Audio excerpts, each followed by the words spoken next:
Islamic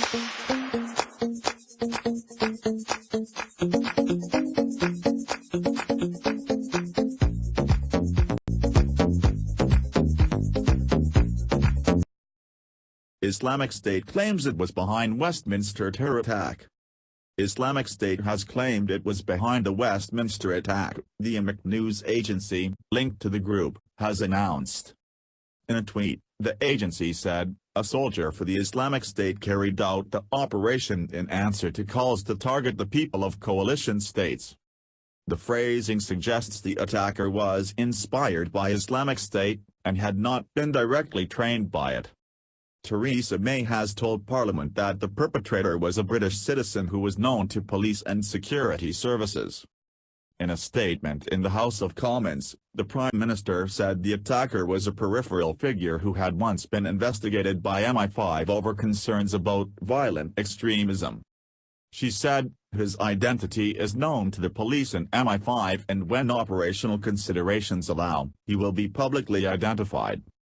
What I can confirm is that the man was British-born and that some years ago he was once investigated by MI5 in relation to concerns about violent extremism.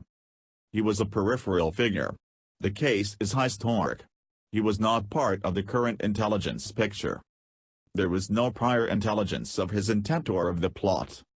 Meanwhile, Sky's senior political correspondent, Beth Rigby, tweeted, "Minister tells me assailant got into New Palace Yard 'cause gate was open, person leaving was acting police com Craig Mackey."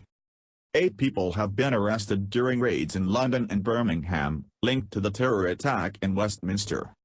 Acting Deputy Commissioner Mark Rowley, the Met Police's senior anti-terror officer, confirmed that 2 members of the public were fatally injured and PC Keith Palmer, a member of the Parliamentary and Diplomatic Protection Squad, was killed during the attack.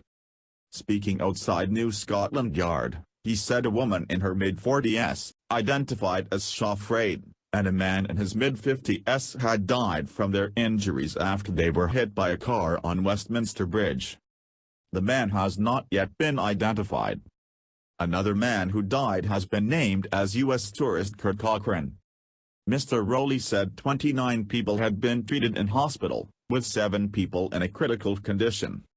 He added that the attacker, who has also not been named, is believed to have been working alone and was inspired by international terrorism. Mr. Rowley said there was no specific information to suggest any further threat to the public. "We must not allow terrorists to create discord, distrust and fear," he said. 3 police officers who were injured by the vehicle are in a stable condition in hospital, according to Met Police Federation Chairman Ken Marsh. Armed police raided a flat in Hagley Road, in the Edgbaston area of Birmingham, on Wednesday night. A witness who works nearby told the Press Association, "The man from London lived here. They came and arrested 3 men. Dozens of officers, some armed, were pictured outside a second-floor flat, above a parade of shops, which was cordoned off by police. Roads around the home were initially closed off, but later reopened although officers remained at the scene." Car hire firm Enterprise confirmed the Hyundai car used by the attacker was one of its vehicles, reportedly rented from its Solihull branch. It said an employee had identified the vehicle after seeing the number plate online.